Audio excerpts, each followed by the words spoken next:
क्या एक film star सच में राजनीति बदल सकता है? क्या मुख्यमंत्री बनने के बाद विजय थलापति ने ऐसे फैसले लिए हैं जिन्होंने पूरे तमिलनाडु की राजनीति को हिला दिया? आखिर मोदी सरकार से किन मुद्दों पर उनकी टक्कर हुई और सोशल मीडिया पर वायरल कॉकरोच जनता पार्टी को लेकर क्यों मची इतनी चर्चा? इन सभी सवालों के जवाब जानने के लिए इस वीडियो को अंत तक जरूर देखिए, क्योंकि आज हम आपको बताएंगे मुख्यमंत्री विजय थलापति के अब तक के बड़े फैसलों, उनके राजनीतिक रुख और तमिलनाडु की बदलती राजनीति की पूरी कहानी। साल 2026 की राजनीति में तमिलनाडु ने ऐसा इतिहास रचा जिसकी चर्चा पूरे देश में होने लगी। फिल्मी दुनिया के सुपरस्टार विजय ने राजनीति में कदम रखने के कुछ ही समय बाद अपनी पार्टी के साथ विधानसभा चुनाव लड़ा और जनता का व्यापक समर्थन हासिल किया। चुनाव परिणाम आने के बाद उन्होंने मुख्यमंत्री पद की शपथ ली और राज्य की कमान अपने हाथों में संभाली। यह बदलाव इसलिए भी महत्वपूर्ण माना गया क्योंकि लंबे समय बाद तमिलनाडु की राजनीति में एक नया नेतृत्व उभर कर सामने आया। मुख्यमंत्री बनने के बाद विजय ने अपने पहले ही संबोधन में कहा कि उनकी सरकार का सबसे बड़ा उद्देश्य जनता के विश्वास पर खरा उतरना होगा। उन्होंने यह भी कहा कि सरकार का हर फैसला आम लोगों की भलाई को ध्यान में रखकर लिया जाएगा और प्रशासन को अधिक जवाबदेह बनाया जाएगा। शपथ लेने के तुरंत बाद मुख्यमंत्री ने सभी विभागों के वरिष्ठ अधिकारियों के साथ लगातार समीक्षा बैठकें शुरू की। हर विभाग से रिपोर्ट मांगी गई और निर्देश दिया गया कि जनता से जुड़े मामलों में किसी भी प्रकार की लापरवाही बर्दाश्त नहीं की जाएगी। सरकार ने यह संदेश देने की कोशिश की कि अब फाइलें महीनों तक नहीं अटकेंगी और काम समय पर पूरे होंगे। सबसे अधिक चर्चा उस समय हुई जब मुख्यमंत्री विजय ने मंत्रियों और अधिकारियों को भ्रष्टाचार के खिलाफ कड़ा संदेश दिया। उन्होंने साफ कहा कि यदि किसी मंत्री या अधिकारी पर भ्रष्टाचार के गंभीर आरोप साबित होते हैं तो उसके खिलाफ सख्त कार्रवाई की जाएगी। इस बयान के बाद राज्य की राजनीति में नई बहस शुरू हो गई। समर्थकों ने इसे ईमानदार शासन की शुरुआत बताया, जबकि विपक्ष ने कहा कि केवल बयान देने से काम नहीं चलेगा, जमीन पर भी परिणाम दिखने चाहिए। विजय सरकार ने प्रशासनिक बैठकों का नया ढांचा भी तैयार किया। अलग अलग विभागों की प्रगति की नियमित समीक्षा की जाने लगी और कई मंत्रियों को अपने विभागों की कार्य योजना प्रस्तुत करने के निर्देश दिए गए। सरकार का दावा रहा कि वह 5 वर्षों की स्पष्ट योजना के साथ काम कर रही है और हर क्षेत्र में सुधार लाने की कोशिश कर रही है। राजनीतिक स्तर पर भी मुख्यमंत्री विजय लगातार चर्चा में रहे। उन्होंने कई मौकों पर कहा कि राज्यों के अधिकारों की रक्षा होनी चाहिए और संघीय व्यवस्था को मजबूत बनाया जाना चाहिए। भाषा, शिक्षा और राज्य के अधिकार जैसे मुद्दों पर उन्होंने केंद्र सरकार की कुछ नीतियों की आलोचना भी की। हालांकि उन्होंने यह भी कहा कि जहां सहयोग की आवश्यकता होगी वहां राज्य और केंद्र मिलकर काम करेंगे। यह उनका सार्वजनिक राजनीतिक रुख रहा है। सोशल मीडिया पर इस दौरान कॉकरोच जनता पार्टी नाम से जुड़े आंदोलन की भी काफी चर्चा हुई, लेकिन उपलब्ध सार्वजनिक जानकारी में ऐसा कोई प्रमाणित रिकॉर्ड नहीं मिलता कि मुख्यमंत्री विजय ने इस विषय पर कोई आधिकारिक बयान दिया हो। इसलिए यह कहना सही नहीं होगा कि उन्होंने इस आंदोलन का समर्थन किया या उसका विरोध किया। उपलब्ध तथ्यों के आधार पर ऐसा कोई सत्यापित बयान सामने नहीं आया है। इधर विपक्ष भी लगातार सरकार को घेरने की कोशिश करता रहा। विपक्षी नेताओं ने सरकार के अनुभव, प्रशासनिक फैसलों और कुछ विवादों को लेकर सवाल उठाए। वहीं सरकार के समर्थकों का कहना था कि नई सरकार को काम करने के लिए समय मिलना चाहिए और उसके बाद ही उसके प्रदर्शन का मूल्यांकन होना चाहिए। सरकार के शुरुआती दिनों में जनता के बीच भी उत्सुकता दिखाई दी। लोगों की उम्मीद थी कि नई सरकार रोजगार, शिक्षा, स्वास्थ्य, महिलाओं की सुरक्षा और भ्रष्टाचार जैसे मुद्दों पर तेजी से काम करेगी। मुख्यमंत्री विजय ने भी कई मंचों से कहा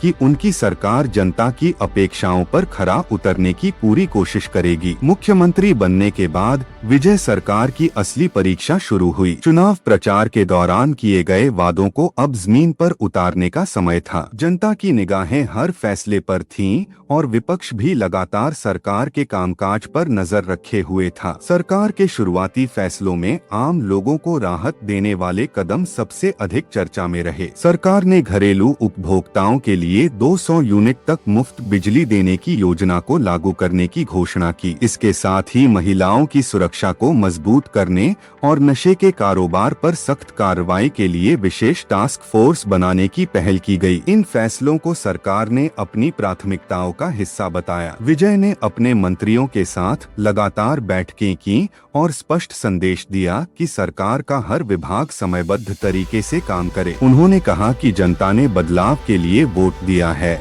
और अब सरकार की जिम्मेदारी है कि लोगों को उसका परिणाम दिखाई दे। इसी दौरान उन्होंने मंत्रियों को यह चेतावनी भी दी कि यदि किसी पर भ्रष्टाचार या गंभीर अनियमितता साबित होती है तो उसे पद पर बने रहने का अधिकार नहीं होगा। यह बयान पूरे राज्य में चर्चा का विषय बन गया। राजनीतिक मोर्चे पर विजय ने कई बार केंद्र सरकार की कुछ नीतियों की आलोचना की। उन्होंने राज्यों के अधिकार, संघीय व्यवस्था और तमिल भाषा व संस्कृति से जुड़े मुद्दों पर अपनी राय सार्वजनिक रूप से रखी। उनका कहना था कि राज्यों को अधिक अधिकार और संसाधन मिलने चाहिए ताकि स्थानीय समस्याओं का बेहतर समाधान किया जा सके। वहीं उन्होंने यह भी कहा कि जहां जनता के हित का सवाल होगा वहां केंद्र और राज्य को मिलकर काम करना चाहिए। इसी दौरान विपक्ष ने सरकार पर कई सवाल उठाए। विपक्ष का कहना था कि केवल घोषणाएं करने से काम नहीं चलेगा, बल्कि योजनाओं का असर गांवों, कस्बों और शहरों तक दिखना चाहिए। कुछ नेताओं ने सरकार से रोजगार,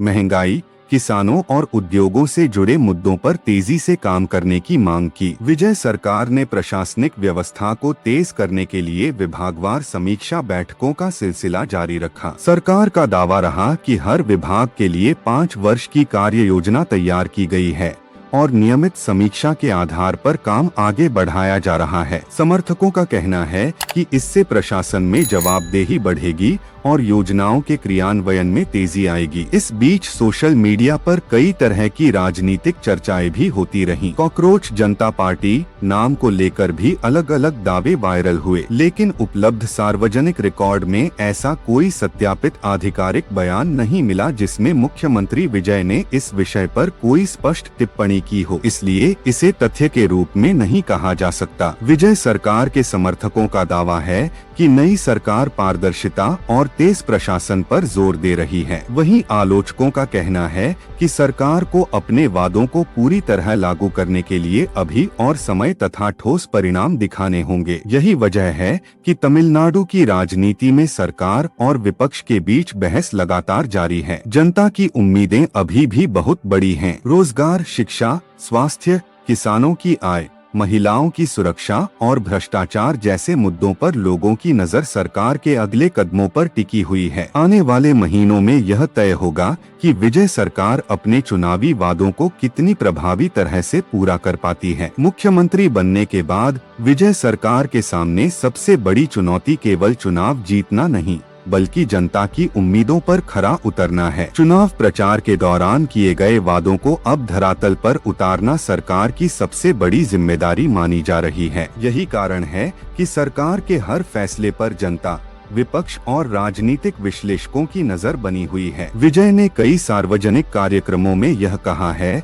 कि उनकी राजनीति का केंद्र आम जनता है। उन्होंने भ्रष्टाचार के खिलाफ सख्त रुख, प्रशासन में पारदर्शिता और सरकारी कामकाज में जवाबदेही की बात दोहराई। उनका कहना रहा कि सरकार का उद्देश्य केवल योजनाएं घोषित करना नहीं, बल्कि उनका लाभ लोगों तक पहुंचाना है। दूसरी ओर केंद्र सरकार और तमिलनाडु सरकार के बीच कुछ मुद्दों पर राजनीतिक मतभेद भी सामने आए हैं। भाषा नीति, राज्यों के अधिकार और संघीय ढांचे जैसे विषयों पर विजय ने अपनी अलग राय रखी है। हालांकि उन्होंने यह भी कहा है कि जहां जनता के हित का सवाल होगा वहां केंद्र और राज्य मिलकर काम करें, क्योंकि विकास राजनीतिक टकराव से नहीं बल्कि सहयोग से तेज होता है। विपक्ष लगातार यह सवाल उठाता रहा है कि सरकार के वादों का वास्तविक असर कब दिखाई देगा। रोजगार, किसानों की आय, शिक्षा, स्वास्थ्य और निवेश जैसे मुद्दों पर विपक्ष सरकार से ठोस परिणाम की मांग कर रहा है। वहीं सरकार का पक्ष है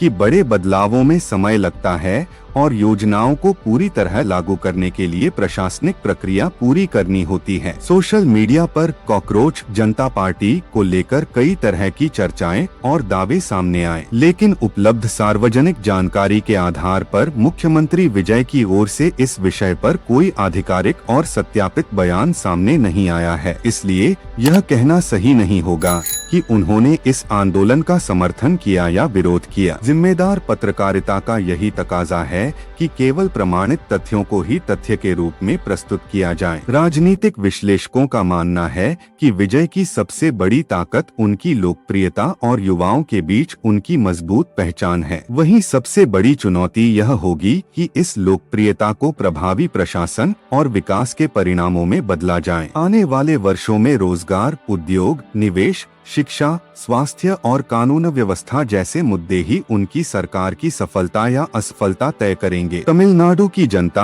अब केवल भाषण नहीं बल्कि परिणाम देखना चाहती है। यदि सरकार अपने वादों को सफलतापूर्वक लागू करती है तो यह राज्य की राजनीति में एक नए अध्याय की शुरुआत हो सकती है। लेकिन यदि अपेक्षित परिणाम नहीं मिलते तो विपक्ष को सरकार को घेरने का और अधिक अवसर मिलेगा। राजनीति में हर सरकार का मूल्यांकन अंततः उसके काम से होता है। इसलिए विजय सरकार के लिए आने वाले महीने और साल बेहद महत्वपूर्ण होंगे। जनता की अपेक्षाएं ऊंची हैं और सरकार के सामने उन्हें पूरा करने की बड़ी जिम्मेदारी है। यही कारण है कि तमिलनाडु की राजनीति पर पूरे देश की नजर बनी हुई है। मुख्यमंत्री विजय का कार्यकाल अभी शुरुआती चरण में है। उनकी सरकार ने कुछ महत्वपूर्ण घोषणाएं और प्रशासनिक कदम उठाए हैं, जबकि कई बड़े वादों का क्रियान्वयन अभी जारी है। केंद्र सरकार के साथ कुछ मुद्दों पर मतभेद भी हैं और सहयोग की संभावनाएं भी। अंतिम फैसला आने वाले समय में